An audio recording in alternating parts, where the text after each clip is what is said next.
Bismillahirrahmanirrahim. Alhamdulillahirabbil alamin.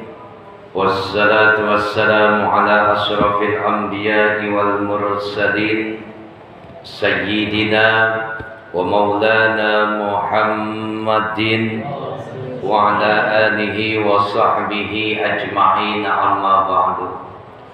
Qala Allah ta'ala fi kitabihil karim wa huwa asdaqul qa'ilin. A'udzu billahi minasy syaithanir rajim. Bismillahirrahmanirrahim. Wal 'ashr innal insana lafi khusr illa alladziina amanu wa 'amilus salihati wa tawassaw bil haqq wa tawassaw bis sabr. Shadaqallahul 'azim. Yang sama-sama kita muliakan, kita hormati Ketua DKM Masjid Al-Ikhwan, yaitu Bapak Ustaz Anan Syahadi. Mudah-mudahan beliau senantiasa diberikan kesehatan dari Allah Subhanahu wa taala. Allah panjangkan umurnya, Allah luaskan rezekinya, sukses selamat dunia dan akhiratnya. Amin ya rabbal alamin. Wa akhirna kiram Bapak Ustaz Afifuddin dan juga Bapak Ustaz Naim. Yang keduanya mudah-mudahan diberikan kesehatan dari Allah Subhanahu wa taala. Allah panjangkan umurnya, Allah luaskan rezekinya, sukses selamat dunia dan akhiratnya. Amin ya rabbal alamin. Hadirin wal hadirat, ibu-ibu, bapak-bapak, adik-adik remaja jamaah Masjid Al-Ikhwan yang kesemuanya mudah-mudahan dirahmati dan dimuliakan oleh Allah Subhanahu wa taala. Amin ya rabbal alamin. Ketika kita mengingat satu ayat Allah ya, dalam surat Wal 'Ashr ya. Sebenarnya kita semua berada dalam kerugian. Ada enggak yang enggak rugi, Pak? Kira-kira ada yang enggak rugi. Kalau Bapak enggak pengen rugi, baca surat Al-Fatir ayat yang ke-29. Kunci untuk orang sukses, enggak bakalan rugi ya. Tapi dalam hal ini kita setidaknya diingatkan kembali oleh Allah Subhanahu wa taala. Wal 'ashr, demi masa ya. Artinya apa? Allah bersumpah dalam sebuah bentuk keadaan ya. Satu masa. Innal insana lafi khusrin. Sesungguhnya manusia itu berada dalam kerugian, illa, kecuali siapa ya? Alladzina amanu wa 'amilus shalihat, yaitu orang-orang yang tetap beriman kepada Allah Subhanahu wa taala dan orang-orang yang senantiasa mengerjakan amalan-amalan soleh. Nih, insya Allah akan dijaga oleh Allah Subhanahu wa taala. Lantas kemudian apa? Nanti akan ada satu kondisi seperti sekarang ini. Wa amilus solihati wa tawassaw bil haqq. Di antara mereka, di antara kita saling memberikan nasihat dalam kebenaran, dalam kebaikan. Wa tawassaw bis sabr. Dan juga saling memberikan nasihat tentang kesabaran. Kira-kira kita masih sabar enggak nih, Pak? Insya Allah. Kenapa Allah bersumpah demi masa? Karena nanti akan ada, dan bahkan kita perlihatkan ya, sekarang kita melihat kondisi keadaan sekarang tentang keadaan dunia. Zaman kemarin, 3 tahun kemarin ya kurang lebih, zaman lagi parah-parahnya keadaan dunia tentang wabah penyakit yang namanya COVID. Heboh nggak Pak kira-kira? Heboh ya. Yang dagang rugi ya, yang kerja libur, yang udah kerja bahkan keluar dari pekerjaannya. Nih kondisi zaman seperti sekarang ini, kembali kita diingatkan oleh Allah Subhanahu wa taala. Yang mampu bertahan adalah mereka orang-orang yang beriman. Yang mampu bertahan adalah mereka orang-orang yang senantiasa melaksanakan amal perbuatan kebaikan, amalan-amalan soleh. Ya, istiqomah dalam iman, istiqomah dalam ibadah. Saya sudah sering kali menyampaikan hal ini, ya. Makanya nanti akan kita dapati satu hal terkait dengan munculnya Dajjal, di mana kondisi keadaan dunia hampir semuanya tuh Pak, ya, semuanya akan dikunjungi oleh yang namanya Dajjal. Selang jati, selang cawuk, selang apa Pak Nasir? Selang bulak. Kira-kira datang nggak Dajjal nih? Jangan sampai ya. Allah kirim. Kondisi di mana keimanan seorang hamba lantas kemudian terkikisnya amalan-amalan soleh. Nih, awas hati-hati. Banyak orang-orang yang mulai ingkar kepada Allah Subhanahu wa ta'ala. Banyak orang-orang yang sudah meninggalkan amalan-amalan soleh. Lihat deh Pak di masjid, ya. Kita ini beruntung orang-orang yang tinggal di wilayah Cibitung. Masih banyak majelis, masih banyak orang-orang yang mengerjakan sholat berjamaah di masjid. Miris Pak, kalau kita datang ke satu wilayah, masjidnya megah, jamaahnya sedikit. Masjid cakep Pak, tapi jamaahnya sedikit, nggak ada. Saya pernah berkunjung ya ke satu wilayah di Kerawang, ya. Jamaahnya 7 Pak. Kita datang tamu berlima. Jadi ada berapa kalau sebenarnya? 2. Imam sama makmum. Masjidnya mentereng megah. Inilah kondisi di mana Allah Subhanahu wa ta'ala ingatkan kembali kepada kita bahwasanya demi masa Allah mengingatkan kita, kebanyakan di antara manusia itu jatuh pada satu bentuk kerugian. Kecuali mereka orang-orang yang beriman, orang-orang yang senantiasa melaksanakan transaksi amalan-amalan soleh. Kenapa Pak? Ya seperti sekarang ini kita udah lihat dah banyak contoh. Berapa banyak orang-orang yang beriman sudah mulai lengser imannya, ya, karena keadaan dia fakir, dia miskin, dia nggak punya apa-apa, diuji, ya. Padahal orang-orang yang beriman ketika diuji oleh Allah Subhanahu wa ta'ala, Allah seringkali ingatkan Allah takhafu wa la tahzanu. Jangan kalian takut, jangan kalian gentar. Kenapa? Karena Allah yang jadi backup kita. Nahnu awliyaukum fil hayatid dunya wa fil akhirah, dan kami kata Allah yang akan menjaga, melindungimu. Orang-orang yang beriman, imannya istiqomah. Keadaan zaman nanti ketika Dajjal diturunkan oleh Allah Subhanahu wa ta'ala, akan saya sampaikan satu makna hadis, ya, masih muttafaqun alaih. Hadis riwayat Imam Bukhari wa Muslim, ya. Bismillahirrahmanirrahim. An Anas ibni Malik, ya, dari Anas ibnu Malik radhiyallahu anhu qala Rasulullah sallallahu alaihi wasallam. Ya, hadis ini diriwayatkan dari Anas bin Malik radhiyallahu anhu bahwasanya Rasulullah sallallahu alaihi wasallam pernah bersabda. Apa kata baginda Rasul? Laisa min baladin, ya. Tidak ada satu negeri pun, ya. Laisa min baladin, tidak satu negeri pun, ya.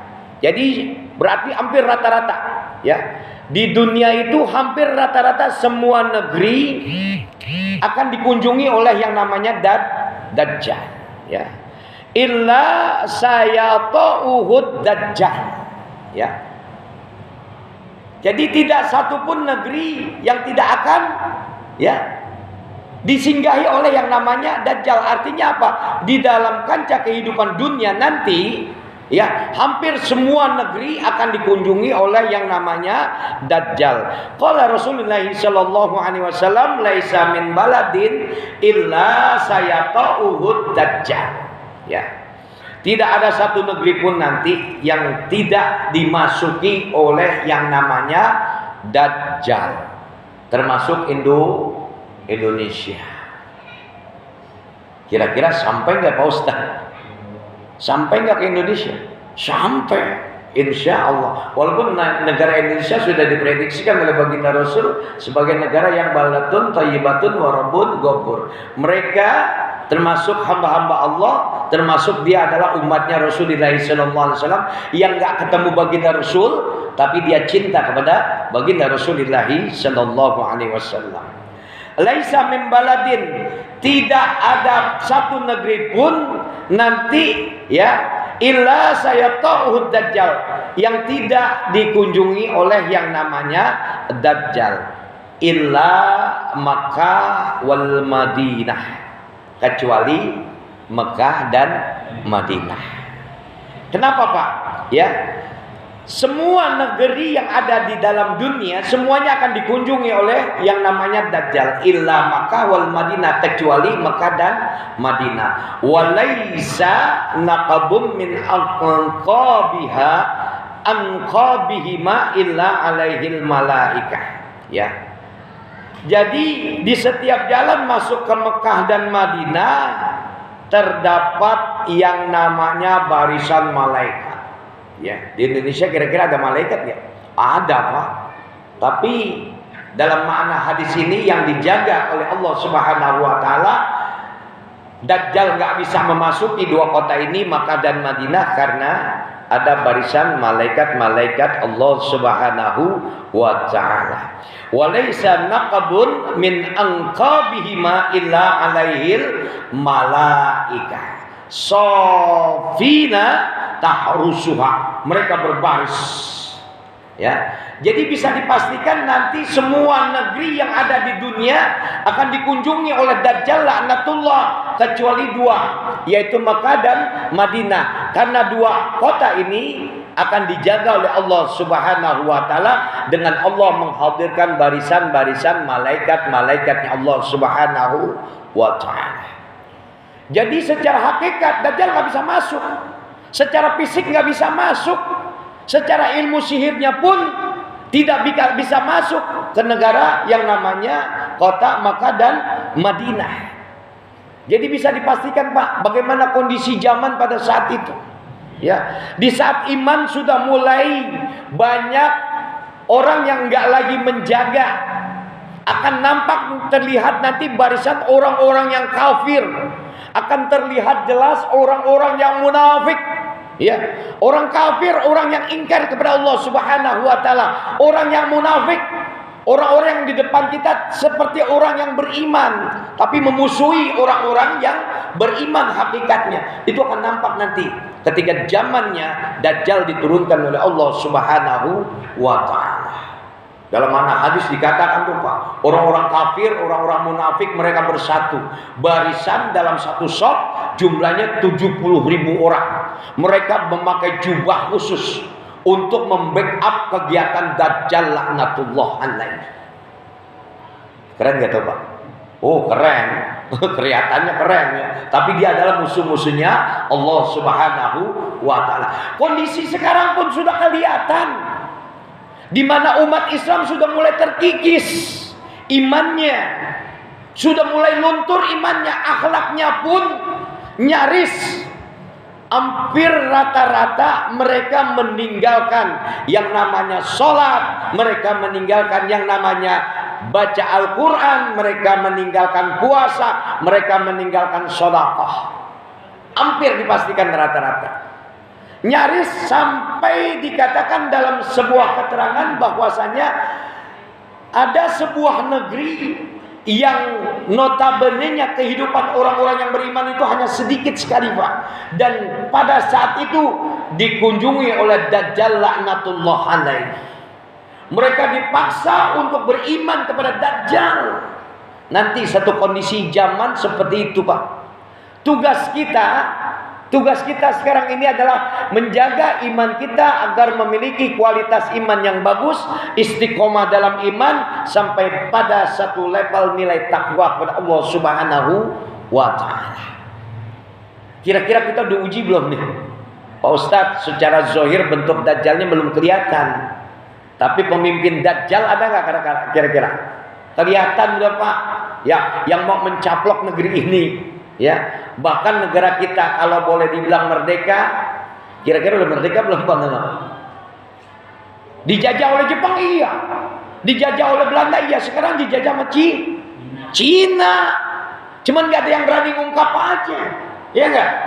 Hampir nyaris rata-rata sudah diperlihatkan oleh Allah di Sumatera, di Kalimantan, Ya Allah, terkikis keimanan seorang hamba. Fakir dibuat oleh Allah Subhanahu wa taala, perekonomiannya hancur, lantas diturunkannya Dajjal laknatullah alaih, semuanya akan diperdaya oleh Dajjal laknatullah alaih.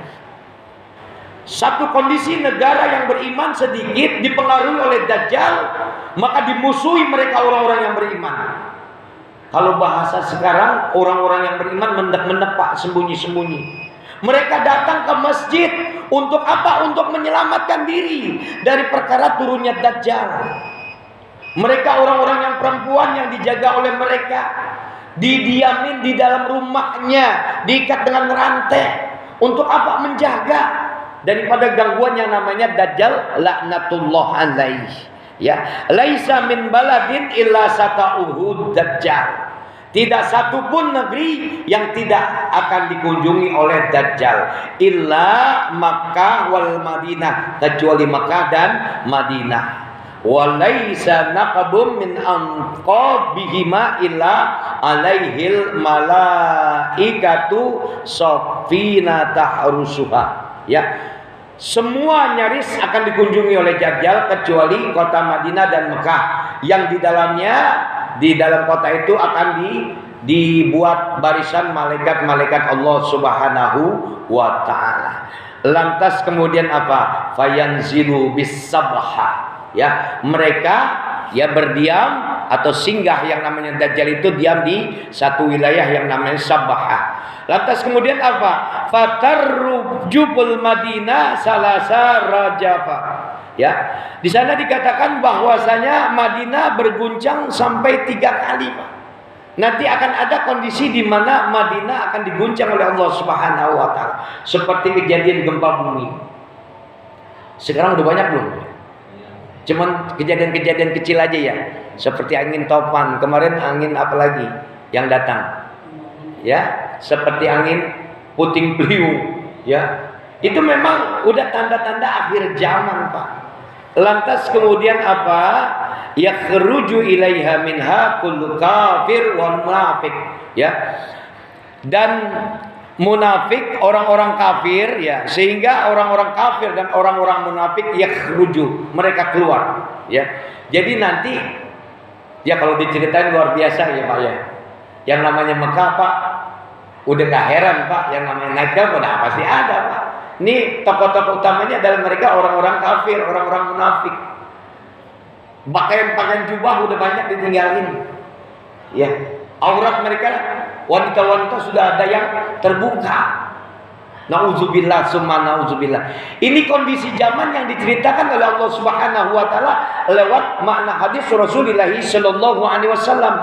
Tinggal bagaimana kita, ya. Satu negeri tidak ada lagi nyaris orang-orang yang mau menyembah kepada Allah Subhanahu wa taala. Satu negeri yang keimanannya sudah mulai meluntur. Ya, mereka ingin selamat dari yang namanya turunnya Dajjal, perkara Dajjal. Mereka lari ke masjid-masjid, sementara mereka orang-orang kafir, orang-orang munafik keluar. Kebalikannya di Pak ya. Jadi intinya apa? Jadi orang-orang seperti kita nih Pak, datang ke masjid beramai-ramai, ngumpul di dalam masjid. Apa yang mereka lakukan? Mereka bersama-sama saling mengingatkan. Wa tawassaw bil haqq wa tawassaw bis sabr. Tetap dalam kondisi iman, mereka harus bersabar, mereka tetap dalam jalinan takwa kepada Allah Subhanahu wa taala. Apa yang mereka lakukan? Yang mereka lakukan tidak lain dan tidak bukan akan diselamatkan oleh Allah Subhanahu wa taala dari perkara turunnya Dajjal. Mereka membaca suratul Kahfi dari ayat pertama sampai dengan ayat 10. Nih Pak, ya, banyakin baca doa. Allahumma inni a'udzubika min azabi jahannam wa min azabil qabri wa min fitnatil mahya wal mamat wa min fitnatil masihid dajjal. Banyakin baca doa. Baca surat Al-Kahfi ayat 1 sampai ayat 10. Baca kalimat perlindungan. Terus beriman kepada Allah, terus beristighfar kepada Allah Subhanahu wa taala. Nanti kalau sudah Dajjal diturunkan oleh Allah Subhanahu wa taala. Jelas sampai di sini Pak ya. Jadi makna hadis ini menjelaskan bahwasanya hampir semua dunia hampir semua negeri yang ada di dunia itu akan dikunjungi oleh Dajjal kecuali Makkah, Madinah. Lantas kemudian setelah orang kafir, orang munafik keluar dari kota Makkah dan Madinah, ya, mereka bergabung dengan Dajjal. Ya, dalam pasukan Dajjal laknatullah alaih. Sementara orang-orang yang beriman, mereka menjaga diri mereka sembunyi ke dalam masjid dan nyaris sembunyi dalam gua-gua yang memang sepi. Tidak bisa lagi Dajjal masuk. Ya, diperjelas lagi dengan satu hadis Rasulullah sallallahu alaihi wasallam dari Anasin ibn Malik, masih dalam Anas ya. Hadis riwayat Anas bin Malik radhiyallahu anna Rasulullah sallallahu alaihi wasallam qala yatba'ud dajjal min yahudi asbahan sab'una alfan. Jadi dijelaskan bahwasanya Rasulullah sallallahu alaihi wasallam bersabda bahwasanya 70.000 ya orang Yahudi Asbahan akan mengikuti Dajjal. Sekarang kira-kira jumlahnya udah ratusan Pak, udah ribuan bahkan. Nanti orang Yahudi, orang kafir yang ada di Asbahan akan bergabung, menyatakan dirinya menjadi prajurit-prajurit Dajjal, dan mereka punya seragam Pak, punya jubah kebesaran, dan itu sudah dipersiapkan dari sekarang. Ya, apa katakan dalam makna hadis ini? Alaihi muttaya lisah, mereka mengenakan jubah kebesaran. Ya, jadi punya jubah Pak. Kalau Al-Ikhwan seragamnya hijau biru gitu, ya, apa? Hijau itu dipertahankan Pak. Jadi masing-masing masjid pasti punya. Ya, apalagi ibu-ibu. Ibu-ibu punya seragam enggak? Oh, banyak ibu-ibu, warna-warni. Ya, merah, kuning, hijau di langit, yang biru banyak insyaallah. Jadi intinya setiap negeri akan dikunjungi oleh Dajjal. Dan dua kota yang dijaga oleh Allah Subhanahu wa taala dari masuknya Dajjal adalah kota Makkah, Madinah. Orang-orang kafir, orang-orang munafik akan dibuat keluar oleh Allah dengan tadi 3 kali gempa bumi yang terjadi. Nanti bingung Pak, karena ini gempa, ada apa ini semuanya? Semua orang-orang munafik dibuat keluar oleh Allah Subhanahu wa taala. Orang-orang Yahudi dibuat keluar. Mereka bersinggah, Dajjal itu bersinggah di satu negara yang namanya Asbahan. Ya, dan 70.000 orang Asbahan, mereka kafir, mereka Yahudi bergabung dengan pasukan Dajjal. Kira-kira menjadi kekuatan besar nggak Pak? Ya, orang-orang yang beriman nyaris akan lengser imannya mengikuti pasukan Dajjal laknatullah alaih. Bahkan nyaris orang yang nggak mengikuti Dajjal akan dilempar oleh Dajjal ke sungai yang dibuat oleh Dajjal. Dajjal kemarin buat sungai 2, air sama api. Udah paham Pak ya? Kalau yang dilemparin api sebenarnya mereka selamat hakikatnya. Kalau dilemparin ke air, sungai yang air, dia ternyata tidak diselamatkan oleh Allah Subhanahu wa taala. Dan siapapun orang yang ingkar kepada Allah, siapapun mereka yang kembali beriman kepada Dajjal, melepaskan imannya kepada Allah Subhanahu wa taala, nyaris dia akan dicemplungin masuk ke dalam nerakanya Allah Azza wa Jalla dan tidak akan pernah bisa diselamatkan oleh Allah Subhanahu wa taala. Ini tantangan Pak. Ini perkataan baginda Rasul. Ancaman keras buat mereka orang-orang yang beriman. Jaga iman kalian untuk terus istiqomah dalam iman. Jaga kondisi ibadah kalian. Nih kadang-kadang kita maaf ya, jujur secara pribadi, kalau mau sholat kira-kira rajin apa malas? Hah? Allah udah ingatkan loh. Wa kanal insan aktsaru syai'in jadalah. Kebanyakan manusia itu ngebangkang Pak. Ya, ya Allah, udah azan lagi. Alhamdulillah seharusnya. Ya, itu pukulan telak buat kita Pak. Intinya apa? Iman kita setiap waktu ibadah sholat itu diuji oleh Allah Subhanahu wa taala. Berapa banyak di antara kita yang berangkat sholatnya waktu azan, berangkat sholatnya waktu qomat, Berangkat sholatnya waktu sholat rakaat pertama. Ya, sama Pak, kita punya kesibukan dunia. Kalau ada waktu dan bahkan banyak waktu lenggang, usahakan. Ya, kita orang punya kegiatan Pak Ustaz. Sama seperti saya punya kegiatan. Kadang kita ada di tengah jalan. Ya, tapi yang penting hati kita udah ijtihad, ya, mengingat Allah Subhanahu wa taala. Ketika kumandang azan terdengar oleh telinga kita dan kita masih di jalan, ijtihad kita apa, Pak? Ya Allah, ampuni dosaku.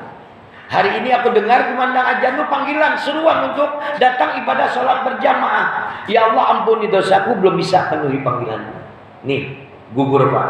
Ya, insya Allah kita masuk tercatat dalam waktu orang-orang yang dijaga sholatnya oleh Allah Subhanahu wa ta'ala. Sementara Allah seringkali ingatkan, hafizu alas salawati was salatil wusta. Jaga semua sholatmu, termasuk yang paling penting adalah sholat asar, subuh dan asar, paling berat Pak. Ya, ini untuk mengasah, meningkatkan kualitas iman. Ya Allah, ibadah sholat isya berjamaah sama pahalanya kita dapat setengah dari yang namanya dunia. Ketika kita berangkat sholat subuh berjamaah di masjid, satu dunia Allah kasih. Ya Allah, berapa hebatnya ya. Subhanallah. Kita orang-orang yang beriman insya Allah akan diselamatkan oleh Allah Subhanahu wa ta'ala. Dan ingat, kejadian akhir zaman terus akan diperlihatkan oleh Allah Subhanahu wa ta'ala. Sebagai orang yang beriman, wajib untuk kita terus menjaga kualitas iman kita, menjaga kualitas ibadah kita kepada Allah Subhanahu wa ta'ala. Yuk, tinggal 5 menit nih, masih ada waktu sedikit. Kalau ada yang mau ditanyain silakan.